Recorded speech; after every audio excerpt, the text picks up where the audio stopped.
കേരളത്തിൽ അയോധ്യ വോട്ടാകുമെന്നും ബി.ജെ.പി. മുൻ സംസ്ഥാന പ്രസിഡന്റ് കുമ്മനം രാജശേഖരൻ പറയുന്നു. ജനങ്ങൾക്കിടയിൽ ഒരു രാമവികാരമുണ്ട്. കേരളം രാമകേരളമാണ്. ത്രേതായുഗത്തിൽ ശ്രീരാമൻ കേരളത്തിലൂടെ യാത്ര ചെയ്തതിന് തെളിവുണ്ട്. ആ വിശ്വാസം പുലർത്തുന്നവരാണ് മലയാളികൾ. അതുകൊണ്ട് തന്നെ അയോധ്യ ഉയർത്തിയ രാമവികാരം കേരളത്തിലും അലയടിക്കും. അത് ലോക്സഭാ തെരഞ്ഞെടുപ്പിൽ പ്രതിഫലിക്കുമെന്നും കുമ്മനം രാജശേഖരൻ Q18-ൽ പറഞ്ഞു. അയോധ്യ പക്ഷേ ഇത്തവണത്തെ തെരഞ്ഞെടുപ്പിൽ പ്രധാന വിഷയമാകുന്നുണ്ട്. ദേശീയ തലത്തിൽ കേരളത്തിലും അത് ബി.ജെ.പി. മുഖ്യ വിഷയമായിട്ട് ഉയർത്തിക്കാട്ടാൻ ഉദ്ദേശിക്കുന്നില്ല. തീർച്ചയായിട്ടും കേരളത്തിലെ ജനങ്ങളുടെ ഇടയിൽ ഒരു രാമവികാരമുണ്ട് എന്ന് ഉറച്ചു വിശ്വസിക്കുന്ന ഒരാളാണ് ഞാൻ. കേരളം രാമകേരളമാണ്. അത് വെറുതെ പറയുന്നതല്ല. ത്രേതായുഗ കാലത്ത് രാമൻ കേരളത്തിലൂടെ യാത്ര ചെയ്തിട്ടുണ്ട് എന്ന് ഞാൻ വിശ്വസിക്കുന്നു. അതിന് തെളിവുകളുണ്ട്. ഒന്ന് ശബരിപീഠം, ശബരിമല, ശബരിയാശ്രമം അത് കേരളത്തിലുണ്ട്. കോടിക്കണക്കിന് അയ്യപ്പന്മാർ ശബരിപീഠം ദർശനം നടത്തി പോവുകയാണ്. ശബരി ആശ്രമമുണ്ട്. ജടായുപ്പാറയുണ്ട്. അവിടെ ജടായുവിൻ്റെ ശില്പം, അതുപോലെ തന്നെ രാമൻ്റെ ക്ഷേത്രം, ഇതെല്ലാം അവിടെ കാണാൻ കഴിയുന്നു. അതുപോലെ സ്ഥലനാമങ്ങൾ പലതും നോക്കുമ്പോൾ രാമനുമായി ബന്ധപ്പെട്ടതാണ്. നാലമ്പല യാത്ര, അതുപോലെ ഒരു മാസം മുഴുവൻ രാമായണം വായിക്കുന്നു. കേരളത്തിലല്ല വേറെ എവിടെയുള്ളത്. അപ്പോൾ ഒരു രാമവികാരം ഇവിടെയുണ്ട്. അതുകൊണ്ട് കേരളത്തിൻ്റെ പൈതൃകം രാമപൈതൃകമാണ്. തീർച്ചയായിട്ടും ഇവിടെയും ഒരു വലിയ പുനരുജ്ജീവനത്തിൻ്റെ, ഒരു വലിയ നവോത്ഥാനത്തിൻ്റെ, ഒരു രാമ ചിന്തയുടെ ഒരു പുനരുജ്ജീവനം ഉണ്ടാകും. കേരളത്തിന് ഉള്ളത് ഒരു സെക്യുലർ മൈൻഡാണ്. അതുകൊണ്ട് തന്നെ ഇതിൻ്റെ രാമക്ഷേത്രവുമായി ബന്ധപ്പെട്ടുള്ള അതിനു മുമ്പുണ്ടായിട്ടുള്ള വിഷയങ്ങളായിരിക്കും കൂടുതൽ എടുത്തു നിൽക്കുക എന്നുള്ളൊരു കാര്യമാണല്ലോ ഇടതുപക്ഷത്തിൻ്റെയും കോൺഗ്രസ്സുകാരും പറയുന്നത് അതാണല്ലോ. അപ്പോൾ ആ രീതിയിൽ വർക്കൗട്ട് ആവുന്നതിന് പകരം രാമവികാരം പ്രധാനമായിട്ടും മുന്നിൽ നിൽക്കും, അങ്ങനെയാണോ കരുതുന്നത്? രാമവികാരം ഒരിക്കലും ഇവിടുത്തെ സാമൂഹ്യ സമത്വത്തിനെതിരല്ല. ഇവിടുത്തെ ഭൗതികമായിട്ടുള്ള ജീവിത സാഹചര്യങ്ങൾ ഉയർന്നു വരുന്നതിനെതിരല്ല. ഇവിടുത്തെ വികസന സങ്കല്പങ്ങൾക്കും സ്വപ്നങ്ങൾക്കും വിരുദ്ധമല്ല. പിന്നെന്താ, മനുഷ്യൻ എന്ന് പറയുന്നത് അവർക്ക് ചില ഉള്ളിൻ്റെ ഉള്ളിൽ അവരുടെ ഹൃദയത്തിൽ കാത്തു സൂക്ഷിക്കുന്ന വികാരങ്ങളുണ്ട്, വിശ്വാസ സങ്കല്പങ്ങളുണ്ട്. അത് ഉപേക്ഷിക്കാൻ പറ്റില്ലല്ലോ. അതിനെയും നമ്മൾ കണക്കിലാക്കണം. അതുകൊണ്ടാണ് സബ്കാ സാത്ത് സബ്കാ വികാസ്, അതോടൊപ്പം തന്നെ സബ്കാ പ്രയാസ് സബ്കാ വിശ്വാസ്, ഇതെല്ലാം വേണം. പ്രധാനമന്ത്രി പറയുന്നത് അതാണ്. സബ്കാ വികാസ്, സബ്കാ സാത്ത്, സബ്കാ വിശ്വാസ്. അതായത് കേന്ദ്ര സർക്കാരിന്റെ വികസന നയങ്ങൾ കൂടി ഇവിടെ തീർച്ചയായിട്ടും അതല്ലോ. കാരണം ഇവിടെ എല്ലാ വീടുകളും നോക്കിയോ, കേന്ദ്ര സർക്കാരിന്റെ ഗുണഫലങ്ങൾ ലഭിക്കാത്ത വീടുകൾ വളരെ കുറവാണ്. വിഷയത്തിൽ സംസാരിക്കാൻ രാഷ്ട്രീയ നിരീക്ഷകൻ ജോർജ് പൊടിപ്പാറ, ഒപ്പം N. ശ്രീകുമാർ, നിരീക്ഷകൻ രാഹുൽ ഈശ്വർ എന്നിവർ നമ്മളോടൊപ്പം ചേരുന്നുണ്ട്. ഒപ്പം അപർണ കുറുപ്പുണ്ട്. അപർണയാണ് കുമ്മനം രാജശേഖരനുമായി സംസാരിച്ചത്. ആദ്യം അപർണയിലേക്ക്. അപർണ, എനിക്ക് തോന്നുന്നു കഴിഞ്ഞ ലോക്സഭാ തെരഞ്ഞെടുപ്പിൽ കേരളത്തിൽ ഏറ്റവും കൂടുതൽ വോട്ട് നേടിയ ബി.ജെ.പി. സ്ഥാനാർത്ഥി കുമ്മനമായിരുന്നു. അപ്പം ഈ തെരഞ്ഞെടുപ്പിലേക്ക് എത്തുമ്പോൾ എത്രത്തോളം ആത്മവിശ്വാസത്തിലാണ് സംസാരിച്ചപ്പോൾ കുമ്മനം? ബി.ജെ.പിയെ സംബന്ധിച്ചിടത്തോളം വലിയ ആത്മവിശ്വാസമുണ്ട് എന്ന് പറയുന്നുണ്ട് കുമ്മനം രാജശേഖരൻ. സ്വാഭാവികമായിട്ടും തന്നെ പറഞ്ഞ പോലെ തന്നെ 3000 വോട്ട് മാത്രമാണ് കുമ്മനം രാജശേഖരന് കുറഞ്ഞു പോയത് ആ സമയത്ത്. താങ്കൾ തെരഞ്ഞെടുപ്പിൽ മത്സരിക്കുമെന്നുള്ള അഭ്യൂഹങ്ങളുണ്ടല്ലോ എന്നുള്ള ചോദ്യത്തിന് എവിടെയാണ് മത്സരിക്കുന്നത് എന്നുള്ള രീതിയിൽ വ്യക്തമായ ഉത്തരം പറയുന്നില്ലെങ്കിലും പാർട്ടി പറഞ്ഞാൽ താൻ മത്സര രംഗത്തുണ്ടാകും എന്ന് കൃത്യമായി പറയുന്നുണ്ട്. തലസ്ഥാന മണ്ഡലത്തിലാണോ മത്സരിക്കുക എന്നുള്ളൊരു ചോദ്യം ചോദിക്കുന്നതിലും അദ്ദേഹം കൃത്യമായ ഉത്തരം പറയാതെ അതിനകത്ത് അപ്പോൾ നമ്മൾ ചോദിക്കുന്നത് അങ്ങനെ അല്ല എങ്കിൽ ഇവിടെ ഒരു സർപ്രൈസ് സ്ഥാനാർത്ഥി വരുമോ? ഇതുവരെ ഒരുപക്ഷെ തെരഞ്ഞെടുപ്പ് രംഗത്തില്ലാത്ത ഒരു സർപ്രൈസ് സ്ഥാനാർത്ഥി വരുമോ എന്നുള്ളൊരു ചോദ്യം ഒരു വശത്ത് നിൽക്കുന്നു. പ്രധാനമായിട്ടും കഴിഞ്ഞ ദിവസം കേന്ദ്രമന്ത്രി രാജീവ് ചന്ദ്രശേഖർ ബി.ജെ.പി. സ്ഥാനാർത്ഥിയായി തലസ്ഥാന മണ്ഡലത്തിൽ മത്സരിക്കുമെന്നുള്ള വാർത്തകളെല്ലാം പുറത്തു വന്നൊരു സാഹചര്യമുണ്ട്. നമ്മൾ തന്നെ ആ വാർത്ത കൊടുക്കുകയും ചെയ്തതാണ്. അപ്പോൾ ആ ഒരു ബേസിൽ കൂടി ചോദിക്കുമ്പോൾ രാജീവ് ചന്ദ്രശേഖർ മത്സരിക്കുന്നുണ്ടോ ഇല്ലയോ എന്നുള്ളതിനുള്ള ചോദ്യമോ ഉത്തരമോ അല്ല അദ്ദേഹം പറയുന്നത്. പക്ഷേ കെട്ടിയിറക്കുന്ന സ്ഥാനാർത്ഥികൾ ഉണ്ടാവില്ല, ഒരു സർപ്രൈസ് സ്ഥാനാർത്ഥി ഉണ്ടാവില്ല എന്ന് മാത്രമല്ല, ജനങ്ങൾക്കിടയിൽ പ്രവർത്തിച്ച് ജനങ്ങളുമായി നിരന്തര ബന്ധമുള്ള ജനകീയനായിട്ടുള്ള ഒരു നേതാവായിരിക്കും തിരുവനന്തപുരം തലസ്ഥാന മണ്ഡലത്തിൽ മത്സരിക്കുക എന്ന് പറയുന്നിടത്ത് ഒരു പക്ഷേ ഇപ്പോൾ പറഞ്ഞ പോലത്തെ ഒരു സർപ്രൈസ് സ്ഥാനാർത്ഥി എന്ന് പറയുന്ന ഒരു തീരുമാനം BJP സംസ്ഥാന നേതൃത്വമോ ദേശീയ നേതൃത്വമോ എടുത്തിട്ടുണ്ടെങ്കിൽ അതിന് അനുകൂലിച്ചിട്ടുള്ള ഒരു തീരുമാനമാണ്, അല്ലെങ്കിൽ ആ രീതിയിലുള്ള ഒരു പ്രസ്താവനയാണ് കുമ്മനം രാജശേഖരന്റെ ഭാഗത്ത് നിന്ന് ഉണ്ടായിട്ടുള്ളത് എന്ന് നമുക്ക് പറയാൻ കഴിയില്ല. ഒരുപക്ഷെ അതിന് വിരുദ്ധമായിട്ട് ജനകീയനായ ജനസമ്മതനായ ജനങ്ങൾക്കിടയിൽ പ്രവർത്തിക്കുന്ന ഒരാൾ എന്ന് പറയുന്നിടത്ത് അതിനകത്ത് കൃത്യമായിട്ട് നമുക്ക് വായിച്ചു പോകാവുന്നതാണ്. ഈ ഒരു സർപ്രൈസ് സ്ഥാനാർത്ഥിയുടെ ചാൻസ് തലസ്ഥാന മണ്ഡലത്തിൽ താൻ കാണുന്നില്ല എന്ന് കുമ്മനം രാജശേഖരൻ, BJPയുടെ മുൻ സംസ്ഥാന പ്രസിഡന്റായിട്ടുള്ള കുമ്മനം രാജശേഖരൻ പറയുമ്പോൾ അതിന് അതിൻ്റെതായ ഒരു പ്രാധാന്യമുണ്ട് തീർച്ചയായും.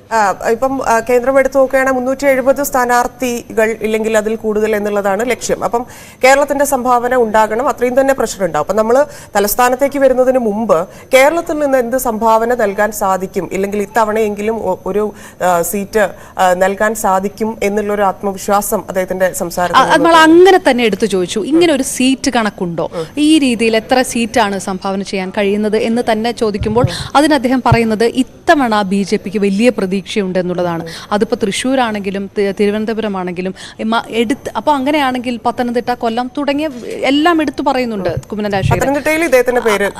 അതെ, കൊല്ലത്തും പറഞ്ഞു കേൾക്കുന്നുണ്ട്. അപ്പോൾ സ്വാഭാവികമായിട്ടും നമ്പർ പറയുന്നില്ല, പക്ഷേ വിജയപ്രതീക്ഷയുണ്ട്. എന്തുകൊണ്ട് വിജയപ്രതീക്ഷയുണ്ട് കൂടുതലുണ്ട് എന്നുള്ള കാര്യത്തിന് രണ്ട് വിഷയമാണ് പറയുന്നത്. ഒന്ന് കേന്ദ്ര സർക്കാരിന്റെ വികസന പദ്ധതികൾ, രണ്ടാമത്തേതാണ് വളരെ പ്രധാനമായിട്ട് അദ്ദേഹം പറഞ്ഞത് അയോധ്യ ഇത്തവണ കൃത്യമായിട്ട് വോട്ടാകും, അയോധ്യ കൃത്യമായിട്ട് പ്രതിഫലിക്കും. കേരളത്തിൽ രാമവികാരമുണ്ട്, രാമകേരളമാണ്.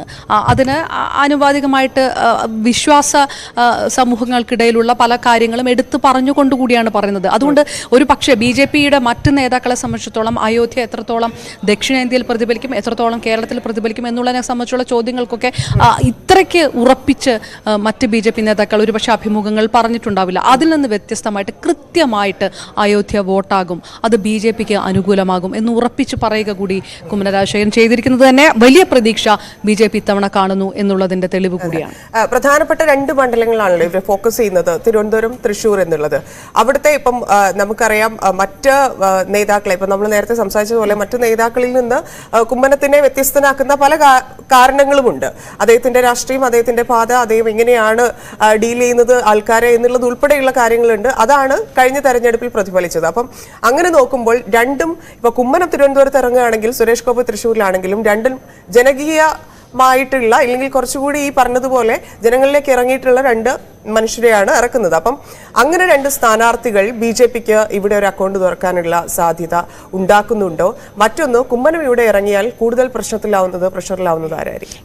ഈ ക്വസ്റ്റ്യന്റെ ഉത്തരം പറയുന്നത് ശരിക്കും BJP സംസ്ഥാന നേതൃത്വവും ദേശീയ നേതൃത്വവും കൂടിയാണ്. വളരെ പ്രധാനപ്പെട്ട കാര്യം, ഇപ്പം ഈ നമ്മൾ വന്നിരിക്കുന്നതിൽ ഇപ്പോൾ വരുന്ന വാർത്തകൾ അനുസരിച്ച് രണ്ട് കേന്ദ്രമന്ത്രിമാർ, അതായത് V മുരളീധരൻ ആറ്റിങ്ങലിലും രാജീവ് ചന്ദ്രശേഖർ തിരുവനന്തപുരത്തും എന്നുള്ള മത്സരിക്കാൻ ഇറങ്ങിയേക്കും എന്നുള്ള രീതിയിലുള്ള വാർത്തകൾ നിൽക്കുന്ന ഒരു സാഹചര്യം കൂടിയാണ്. ആ സമയത്താണ് ഈ പറയുന്നത് പോലെ ജനകീയനായിട്ടുള്ള ഒരു സ്ഥാനാർത്ഥി, അത്രയും ജനകീയനായിട്ടുള്ള ഒരു സ്ഥാനാർത്ഥിയാണ് ഉറ്റുനോക്കുന്നത്. പ്രധാനമായിട്ടും രണ്ട് സ്റ്റാർ മണ്ഡലങ്ങളാണ് എടുത്തു പറയുന്നതിൽ. അതിലൊന്ന് തൃശ്ശൂരാണ്, തൃശ്ശൂരിലെ ചിത്രം വ്യക്തവുമാണ്. തലസ്ഥാന മണ്ഡലത്തിൽ ആരാകും എന്നുള്ള രീതിയിൽ നേരത്തെ പല ഒരുപക്ഷെ കേന്ദ്ര മന്ത്രിമാർ, ഈ രാജീവ് ചന്ദ്രശേഖർ അല്ലാതെ നിർമ്മല സീതാരാമൻ അടക്കമുള്ളവരുടെ പേരുകളൊക്കെ ഈ ഉയർന്നു കേൾക്കപ്പെടുകയും ചർച്ച ചെയ്യപ്പെടുകയൊക്കെ ചെയ്ത ഒരു സാഹചര്യമുണ്ട് തലസ്ഥാന മണ്ഡലത്തെ സംബന്ധിച്ചുള്ള. പക്ഷേ അതെടുത്ത് ചോദിക്കുമ്പോൾ പോലും ജനങ്ങൾക്കിടയിൽ ജനങ്ങൾക്ക് പരിചിതമായിട്ടുള്ള, സ്വീകാര്യനായിട്ടുള്ള, ജനസമ്മതനായിട്ടുള്ള എന്ന് ഒരാൾ പറയുമ്പോൾ നമ്മൾ എടുത്തു ചോദിച്ചു താങ്കളായിരിക്കുമോ തലസ്ഥാന മണ്ഡലത്തിൽ മത്സരിക്കുക എന്ന് ചോദിച്ചതിന് കൃത്യമായ ഉത്തരമില്ല. പക്ഷേ ഈ രീതിയിലുള്ള മറുപടി പറയുകയും ചെയ്തു. എനിക്കൊന്ന് രാഷ്ട്രീയ നിരീക്ഷകർ കൂടിയായിരിക്കും ഇത് കൃത്യമായി വിശകലനം ചെയ്യേണ്ടിയിരിക്കും. മറ്റൊന്ന്, ഇവിടെ ഇപ്പം പ്രതിപക്ഷമൊക്കെ ചെയ്യുന്ന പോലെ എക്സാലോജിക്ക് ഇല്ലെങ്കിൽ സിൽവർ ലൈൻ അങ്ങനെയുള്ള പൊതുവെ ആളുകൾ പ്രതിപക്ഷം ഉയർത്തിക്കൊണ്ടുവന്ന വിഷയങ്ങളിൽ BJPയുടേതായിട്ട്, അതായത് രാഷ്ട്രീയം പറഞ്ഞ് BJP വോട്ട് പിടിക്കുന്നില്ല, മതവും ഈ പറയുന്ന രാമക്ഷേത്രവും ഒക്കെ പറഞ്ഞ് മാത്രമാണ് BJPയുടെ ഒരു പ്രവർത്തനം എന്നുള്ളൊരു പൊതുവെ ഒരു അഭിപ്രായം വരുമ്പോൾ എങ്ങനെയാണ് BJP തെരഞ്ഞെടുപ്പിൽ, പ്രത്യേകിച്ച് കുമ്മനത്തിനെ പോലെയുള്ള ആളുകൾ ഈ തെരഞ്ഞെടുപ്പിൽ അത് സംസാരിക്കാൻ പോവുക? അതിനെക്കുറിച്ച് ചോദിച്ചു. അതൊരു വലിയൊരു വിമർശനം തന്നെയാണല്ലോ, രാഷ്ട്രീയം പറയുന്നില്ല. അതിനകത്ത് കൃത്യമായിട്ട് പറയുന്നുണ്ട്. നമ്മൾ അതുകൂടെ കൂടെ ചോദിച്ചു. കേന്ദ്ര സർക്കാരിന്റെ വികസന പ്രവർത്തനങ്ങൾക്ക് വോട്ട് കിട്ടും, അതെടുത്തു പറയുന്നുണ്ട്. ഒരുപക്ഷെ ഇപ്പൊ തന്നെ പറഞ്ഞ പോലെ ഈ മതപരമായിട്ടുള്ള കാര്യങ്ങളാണ്, രാമരാജ്യമാണ്, അയോധ്യയാണ് കൂടുതൽ വോട്ട് രാഷ്ട്രീയവുമായിട്ട് ജനങ്ങൾക്കിടയിലേക്ക് ഇറങ്ങുക എന്ന് എനിക്ക് തോന്നുന്നത് അത് കുറച്ചും കൂടെ വ്യക്തമായിട്ട് പറഞ്ഞിരിക്കുന്ന ഒരു BJP നേതാവ് കുമ്മനം രാജശേഖരൻ തന്നെയാണ്. അതേസമയത്ത് നമ്മൾ തന്നെ ക്യൂവേറ്റിൻ്റെ അടക്കം വി മുരളീധരനുമായിട്ടൊക്കെ നമ്മൾ സംസാരിച്ചതാണ്. തുറന്നു പറയുമ്പോൾ വികസന പ്രവർത്തനങ്ങൾ വോട്ടാകും, കേന്ദ്ര സർക്കാരിൻ്റെ വികസന പ്രവർത്തനങ്ങൾ വോട്ടാകും എന്ന് പറയാൻ BJP നേതാക്കൾ കൂടുതൽ ഇനിഷ്യേറ്റീവ് എടുക്കുന്ന ഒരു സാഹചര്യമുണ്ട്. അത് കേരളമായതുകൊണ്ടാണ്, കേരളത്തിൽ ഏത് തരത്തിലാണ് പ്രചാരണങ്ങൾ നടക്കുന്നത് എന്ന് വ്യക്തമാവുന്നത് കൊണ്ടാണ്. പക്ഷേ അതല്ലാത്ത ഒരു ആത്മവിശ്വാസം കൃത്യമായി എടുത്ത് ദേശീയ തലത്തിൽ ഏത് തരത്തിലുള്ള ആത്മവിശ്വാസമാണ് BJP പ്രകടമാക്കുന്നത്, അതേ ആത്മവിശ്വാസത്തിൻ്റെ പ്രതിഫലനം അല്ലെങ്കിൽ ആ രീതിയിലാണ് ജനങ്ങളിലേക്ക് ഇറങ്ങുക എന്ന് പറയുമ്പോഴും അതിൽ കൂട്ടിച്ചേർത്ത് പറയുന്നുണ്ട് കേന്ദ്ര സർക്കാരിൻ്റെ വികസന നയങ്ങൾ, അഴിമതി ആരോപണങ്ങൾ, എക്സാലോജിക് അടക്കമുള്ള അഴിമതി വിഷയങ്ങളിൽ കൃത്യമായി പ്രചാരണം നടത്തും BJP എന്ന് പറയാനും ശ്രീ കുമ്മനം രാജശേഖരൻ മടിക്കുന്നില്ല. പക്ഷേ ഹൈലൈറ്റ് വരുന്നത് ഈ പറഞ്ഞതുപോലെ തന്നെ അയോധ്യയാണ് എന്നുള്ളൊരു കാര്യം വരുന്നു. ശരി, നമുക്ക് മറ്റൊന്ന് പ്രധാനപ്പെട്ടത് ക്രൈസ്തവ ന്യൂനപക്ഷത്തിന്റെ വോട്ടാണ്. അതിലേക്ക് നമുക്ക് വരാം. നമ്മളോടൊപ്പം രാഷ്ട്രീയ നിരീക്ഷകർ ചേരുന്നുണ്ട്. ശ്രീ ജോർജ് പടിപ്പാറ, കുമ്മനത്തിനോട് സംസാരിച്ചു. അദ്ദേഹം വലിയ ആത്മവിശ്വാസത്തിലാണ്. തിരുവനന്തപുരത്ത് അദ്ദേഹം തന്നെ മത്സരിക്കും എന്നൊക്കെയാണ് അറിയുന്നത്. താങ്കൾ എങ്ങനെയാണ് അതിനെ വിലയിരുത്തുന്നത്? തീർച്ചയായിട്ടും കുമ്മനത്തിന്റെ വാക്കുകളിൽ കൃത്യമായി തന്നെ നിഴലിക്കുന്നത് അദ്ദേഹത്തിന്റെ ആത്മവിശ്വാസം, അദ്ദേഹത്തിന്റെ പാർട്ടിയുടെ ആത്മവിശ്വാസം തന്നെയാണ്. ഈ ലോക്സഭാ തെരഞ്ഞെടുപ്പിന് ദേശീയ തലത്തിൽ BJP വളരെ 100% വിശ്വാസത്തോടെയാണ്, ഒരു ആശങ്കയുടെ നിഴൽ പോലും ഇല്ലാതെയാണ് അവർ ഈ തെരഞ്ഞെടുപ്പ് നേരിടുന്നത്. കേരളത്തെ സംബന്ധിച്ചിടത്തോളം അത്രത്തോളം ഒരു ആത്മവിശ്വാസത്തിനുള്ള സാധ്യത കേരളത്തിൽ BJPക്ക് ഇല്ലെങ്കിലും കുമ്മനത്തിന്റെ വാക്കുകളിൽ കേരളവും മോശമാകില്ല, അവർ പ്രതീക്ഷിക്കുന്നതിനേക്കാൾ മികച്ച വിജയം ഉണ്ടാകും. അതിന് കാരണമായിട്ട് അദ്ദേഹം നിരത്തുന്ന കാര്യങ്ങൾ, ഒന്ന് പ്രധാനമായിട്ടും രാമക്ഷേത്രം ആണ്. കേരളം രാമവികാരം വല്ലാതെ ഉൾക്കൊള്ളുന്നുണ്ട്. ത്രേതായുഗത്തിൽ ശ്രീരാമൻ സഞ്ചരിച്ച സ്ഥലമാണ് കേരളം. അതുകൊണ്ട് ആ രാമവികാരം തീർച്ചയായിട്ടും BJPക്ക് അനുകൂലമായ വോട്ടായി മാറും എന്ന് അദ്ദേഹം ആത്മവിശ്വാസം പ്രകടിപ്പിക്കുന്നു. പക്ഷെ അത് എത്രത്തോളം 100% അദ്ദേഹത്തിന്റെ ആത്മവിശ്വാസത്തിന് അനുസൃതമായ ഒരു വോട്ടിംഗ് കേരളത്തിൽ ഉണ്ടാകുമോ എന്നുള്ള കാര്യത്തിൽ എനിക്ക് സംശയമുണ്ട്. കാരണം ഇതിനേക്കാൾ അനുകൂലമായ സാഹചര്യമായിരുന്നു 2019 ലോക്സഭാ തെരഞ്ഞെടുപ്പ്. അന്ന് കേരളത്തെ നേരിട്ട് ബാധിക്കുന്ന കേരളത്തിലെ ഹിന്ദുമത വിശ്വാസികളുടെ എല്ലാം ഹൃദയത്തെ വല്ലാതെ സ്പർശിച്ച ഒരു വികാരമായിരുന്നു അന്ന് ശബരിമല വികാരം. അപ്പോൾ അവിടെ ശബരിമലയിലെ സ്ത്രീ പ്രവേശനം സംബന്ധിച്ച് സംസ്ഥാന സർക്കാരിന്റെ നിലപാടുകൾ സുപ്രീം കോടതി വിധിയുടെ പേരിലാണെങ്കിൽ പോലും അത് ഹിന്ദു വിശ്വാസികളെ വ്രണപ്പെടുത്തുന്നതാണ്, അവരുടെ വികാരങ്ങളെ വല്ലാതെ ഹർട്ട് ചെയ്യുന്നതാണ്. സർക്കാർ അനാവശ്യമായ ഒരു ആവേശം കാണിക്കുന്നു, ഒരു കടുംപിടുത്തം സൃഷ്ടിക്കുന്നു. അത് ഹിന്ദു വിശ്വാസികളെയും ഇതര മതവിശ്വാസികളെയും പോലും വല്ലാതെ സ്പർശിച്ചൊരു വിഷയമായിരുന്നു. എന്നിട്ട് പോലും BJP പ്രതീക്ഷിച്ച ഒരു വോട്ട് അവർക്ക് കിട്ടിയില്ല. മറിച്ച് ആ വികാരത്തിന്റെ നേട്ടം കൊയ്തത് UDF ആണെന്ന് നമുക്കറിയാം. 20ൽ 19 സീറ്റുകളും ആലപ്പുഴ ഒഴിച്ച എല്ലാ സീറ്റുകളും UDFന് കിട്ടി. അപ്പൊ ആ ഒരു സാഹചര്യം കൂടി നമ്മുടെ ഒരു പ്രീസിഡൻസ് ആയിട്ട് നമ്മുടെ മുമ്പിലുണ്ട്. അതിനേക്കാൾ വലിയൊരു വികാരമായിട്ട് രാമക്ഷേത്രം മാറുമോ? ത്രേതായുഗത്തിലെ ശ്രീരാമന്റെ കേരളത്തിലൂടെയുള്ള യാത്രയെ കുറിച്ചൊക്കെ പറഞ്ഞാൽ അത് ശബരിമല വികാരം പോലെ അത്രയും തീവ്രമായ ഒരു വികാരം കേരളത്തിലെ ഹിന്ദു വിശ്വാസികൾക്കിടയിൽ സൃഷ്ടിക്കുമോ? അത് BJPക്ക് വലിയ വോട്ടായി മാറുമോ എന്ന കാര്യമൊക്കെ കണ്ടറിയേണ്ട കാര്യമാണ്. കുമ്മനം രാജശേഖരൻ ഒരു നല്ല നേതാവാണ്. അത് തിരുവനന്തപുരത്ത് വളരെ ഗംഭീരമായ ഫൈറ്റ് കാഴ്ചവെച്ചിട്ടുള്ള ഒരാളാണ്. വളരെ വിശ്വാസ്യതയും സ്വീകാര്യതയും അണികൾക്കിടയിൽ വല്ലാതെ ഒരു അപ്പീലിംഗ് ആയിട്ടുള്ള ഒരാൾ തന്നെയാണ്. നല്ല നേതാവാണ്. വളരെ സിമ്പിളാണ്, വളരെ ലളിതമായിട്ടുള്ള ഒരു ജീവിതം നയിക്കുന്ന, ഏതാണ്ട് ഋഷി തുല്യമായിട്ടുള്ള ഒരു നിലപാടുകളൊക്കെ ഉള്ള അത്തരം ഒരു ജീവിത ശൈലിയുള്ള ആളൊക്കെ തന്നെയാണ്. ഒരു നേതാവ് എന്നുള്ള നിലയ്ക്ക് അദ്ദേഹത്തിന്റെ ആ മഹത്വത്തെ അല്ലെങ്കിൽ അദ്ദേഹത്തിന്റെ ആ ഒരു മേന്മയെ നമുക്ക് കുറച്ച് കാണിക്കാൻ പറ്റില്ല. പ്രശ്നം രാഷ്ട്രീയമാണ്. കേരളത്തിലെ മണ്ണ് എത്രത്തോളം BJP രാഷ്ട്രീയത്തിന് അനുകൂലമാണ്, എത്രത്തോളം കുമ്മനം രാജശേഖരനെ പോലുള്ള വലിയ വ്യക്തിത്വങ്ങളായാൽ പോലും ആ രാഷ്ട്രീയ തീർച്ചയായിട്ടും ശ്രീ ജോർജ് പടിപ്പാറ, തീർച്ചയായിട്ടും ശ്രീ N. ശ്രീകുമാർ, ഇതിനകത്ത് മറ്റൊരു വിഷയം, BJPയുടെ മറ്റ് സംസ്ഥാന നേതാക്കൾക്ക് ഒരുപക്ഷെ അവകാശപ്പെടാൻ കഴിയാത്തൊരു ആത്മവിശ്വാസം അയോധ്യ വിഷയം വോട്ടാകും എന്ന് പറയുന്നിടത്ത് ശ്രീ കുമ്മനം രാജശേഖരനുണ്ട്. അദ്ദേഹത്തിന്റെ രാഷ്ട്രീയത്തിന്റെ ഒരു രീതി തന്നെ അത് ആ തരത്തിലാണെന്ന് നമുക്ക് മുൻകാല ചരിത്രങ്ങളിൽ നിന്ന് അറിയാം. പക്ഷേ ഇത് വോട്ടാകും കൃത്യമായി എന്ന് പറയുന്നത് മുഴുവൻ കേരളത്തിലെ ജനങ്ങളും ഈ രാമവികാരവുമായി ബന്ധപ്പെട്ട് കിടക്കുന്നു. അത് ചരിത്രപരമായിട്ട് കൂടി ബന്ധപ്പെട്ടാണ് എന്ന് പറയുന്നിടത്തൊരു വലിയ ആത്മവിശ്വാസമുണ്ട്. അത് വർക്കൗട്ട് ആകും. അത് വികസന പദ്ധതികൾ ഉണ്ടെങ്കിൽ പോലും ഇതാണ് ഹൈലൈറ്റ് ചെയ്ത് നിൽക്കുക എന്ന് പറയാനുള്ള ധൈര്യം ഒരുപക്ഷെ കേരളത്തിലെ മറ്റ് BJP നേതാക്കൾക്ക് ഉണ്ടാകുമോ എന്നുള്ള കാര്യം സംശയമാണ്. അങ്ങനെ താങ്കൾക്കും തോന്നുന്നില്ലേ ശ്രീ എൻ ശ്രീകുമാർ? ഇതില് ഒരു പ്രത്യേകത എന്താണെന്ന് വെച്ചാൽ തന്നെ നമ്മൾ കാണേണ്ടത്, അതായത് കുമ്മനം രാജശേഖരൻ BJP നേതാവ് എന്നതിലുപരി അദ്ദേഹം ഹിന്ദു ഐക്യവേദിയുടെ പ്രസിഡന്റോ സെക്രട്ടറിയൊക്കെ ആയിരുന്നു. നിലയ്ക്കൽ സമരമൊക്കെ നമുക്കറിയാം. അദ്ദേഹം ഒരു BJP-കാരനായിട്ട് പൂർണ്ണമായിട്ടും കാണാൻ ഞാൻ തയ്യാറല്ല. അദ്ദേഹം BJPയുടെ സംസ്ഥാന പ്രസിഡന്റായി. അത് എങ്ങനെ ആ പ്രസിഡന്റ് ആയത് തന്നെ നിങ്ങൾ ശ്രദ്ധിക്കണം. അദ്ദേഹം നേരിട്ട് ഹിന്ദു ഐക്യവേദിയുടെ പ്രവർത്തനം നിന്ന് വ്യത്യസ്തമായ ഒരു രാഷ്ട്രീയത്തിലേക്ക് വരികയായിരുന്നു. പെട്ടെന്ന് തന്നെ അദ്ദേഹം ഗവർണറായി പോവുകയും ചെയ്തു. പിന്നെ അദ്ദേഹത്തെ തിരിച്ചുകൊണ്ടിരുന്നത് തിരുവനന്തപുരത്ത് മത്സരിപ്പിക്കാനാണ്. അതിൻ്റെ കാരണം എന്താണെന്ന് വെച്ചാൽ ശ്രീ കുമ്മനം രാജശേഖരന് ഒരു ഹൈന്ദവ മുഖം എക്കാലത്തും ഉണ്ട്. അത് രാഷ്ട്രീയ മുഖമല്ല. അതുകൊണ്ടാണ് തിരുവനന്തപുരത്ത് അദ്ദേഹത്തെ മത്സരിപ്പിച്ച് നോക്കിയത്. നല്ല വോട്ട് കിട്ടുകയും ചെയ്തു. ആ ഒരു മനസ്സ് ഉള്ള കുമ്മനം ഈ രാമക്ഷേത്രം മുഖ്യ അജണ്ടയായിട്ട് ഉയർത്തും, ഒരു സംശയമൊന്നുമില്ല. അദ്ദേഹത്തെ സംബന്ധിച്ചിടത്തോളം അദ്ദേഹം ഇന്നും ഒരു പൂർണ്ണ BJP രാഷ്ട്രീയക്കാരനായി, ഒരു കുതന്ത്രങ്ങളൊക്കെ ഉള്ള രാഷ്ട്രീയക്കാരനായി അദ്ദേഹത്തിന് വരാൻ പറ്റില്ല. കാരണം അദ്ദേഹത്തിൻ്റെ പൂർവ്വകാല ചരിത്രം അതായിരുന്നു. പ്രത്യേകിച്ച് നിലയ്ക്കൽ സമരമൊക്കെ ഓർമ്മയുള്ള നമുക്കറിയാൻ പറ്റുമത്.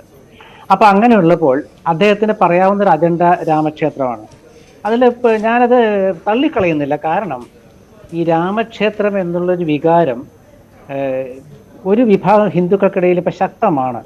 പക്ഷെ അവരാരും മുൻപ് കോൺഗ്രസിനോ അല്ലെങ്കിൽ കമ്മ്യൂണിസ്റ്റിനൊക്കെ ഒന്നും വോട്ട് ചെയ്തവരാണ് എന്ന് ചോദിച്ചാൽ ഒരു ഒരു ഒരു ഒരു ഒരു വളരെ ഒരു 1000-ൽ ഒരാൾ എന്നൊക്കെ വേണമെന്നൊക്കെ പറയാം. അത്രയൊക്കെ തന്നെ ഉള്ളൂ. അല്ലാണ്ട് അങ്ങനെയൊന്നും കൂടുതലൊന്നും ഇല്ല.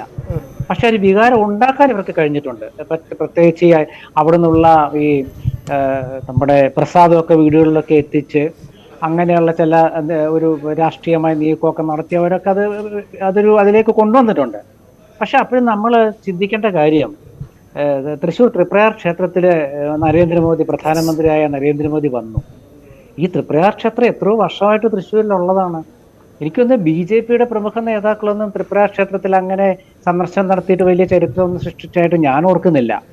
അപ്പം ഇപ്പോഴാണോ ശ്രീരാമൻ തൃപ്രയാർ അപ്പനായിട്ട് വന്നിരുന്നത്?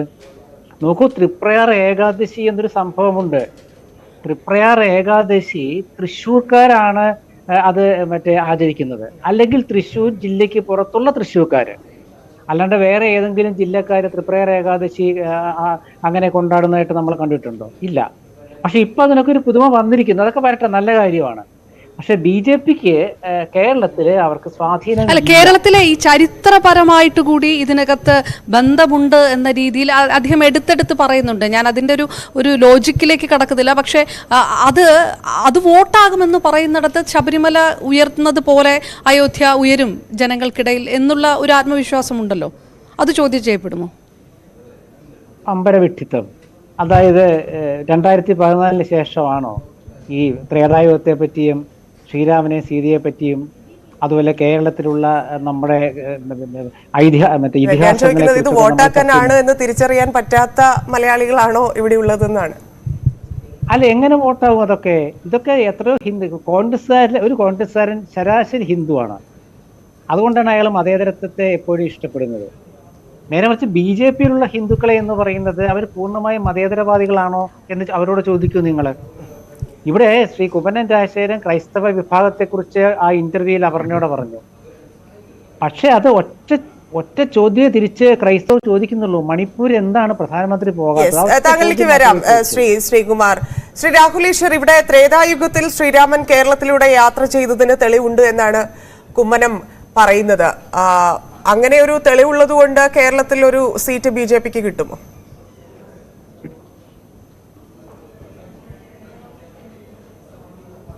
രാഹുൽ ഈശ്വറിന്റെ കോൾ കട്ടായിട്ടുണ്ട്, അദ്ദേഹത്തിലേക്ക് വരാം.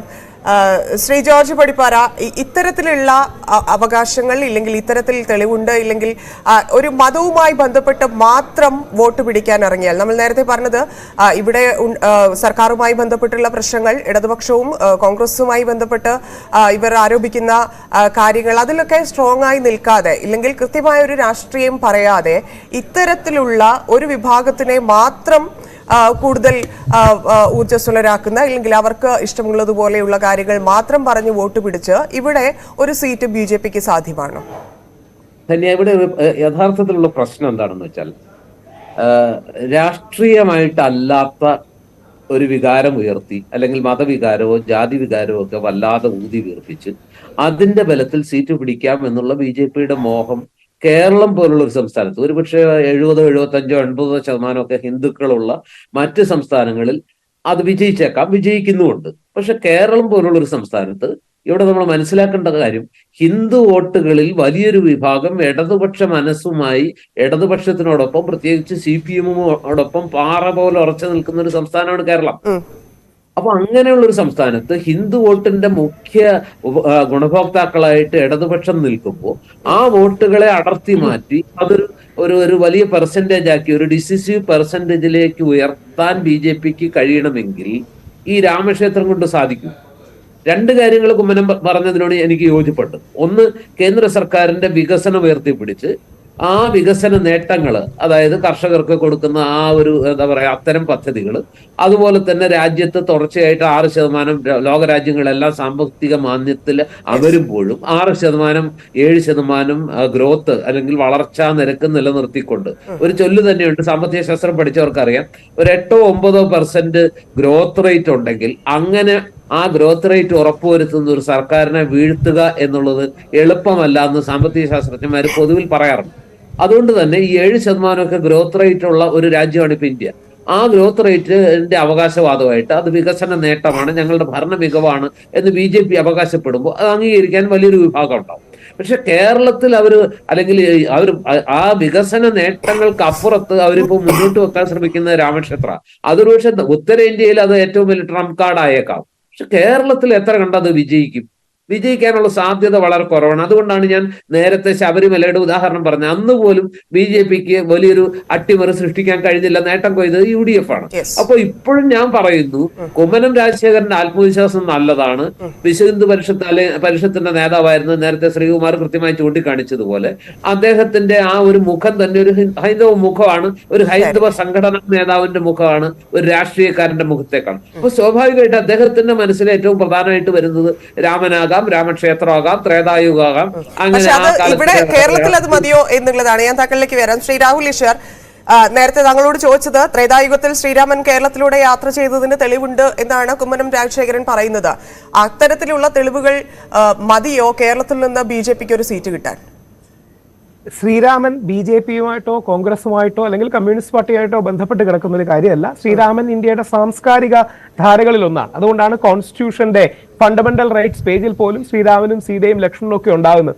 രാമരാജ്യം എന്ന ആശയം മുമ്പോട്ട് വെക്കുന്നത് മഹാത്മാഗാന്ധിയാണ്. അതുകൊണ്ട് ശ്രീരാമൻ വോട്ടിന് വേണ്ടിയുള്ള ഒരു ടൂൾ അല്ല. ശ്രീരാമൻ നമ്മുടെ ധാർമ്മിക ബിംബമാണ്. നമ്മുടെ നാട്ടിൽ എല്ലാത്തിലും രാഷ്ട്രീയ മാനങ്ങൾ ഉള്ളതുപോലെ ഇല്ല, അങ്ങനെയല്ല. ശ്രീരാമന് രാഷ്ട്രീയ മാനങ്ങൾ കാണാം. കാര്യം കൾച്ചർ എന്ന് പറയുന്നതിന് എന്നും ഒരു പൊളിറ്റിക്കൽ ഡയമെൻഷൻ ഉണ്ട്. അതായത് പൊതുവെ ഇടതുപക്ഷം സാമ്പത്തികവുമായ ബന്ധപ്പെട്ട കാര്യങ്ങൾ ഉന്നയിക്കുമ്പോൾ വലതുപക്ഷം എന്ന് വിളിക്കുന്ന റൈറ്റ് വിംഗേഴ്സ് പൊതുവെ ഐഡന്റിറ്റി, കൾച്ചർ, മതം, ഭാഷ, സംസ്കാരം അല്ലെങ്കിൽ പ്രദേശം ഇതൊക്കെ ആയിട്ടാണ് ബന്ധപ്പെടുത്തുന്നത്. ലോകത്തെല്ലായിടത്തും ഈ റൈറ്റ് വിങ്ങും ലെഫ്റ്റ് വിങ്ങും ഉണ്ട്. അതിലൊരു തെറ്റുമില്ല. എല്ലാ രാജ്യത്തിനും അത് ആവശ്യവുമാണ്.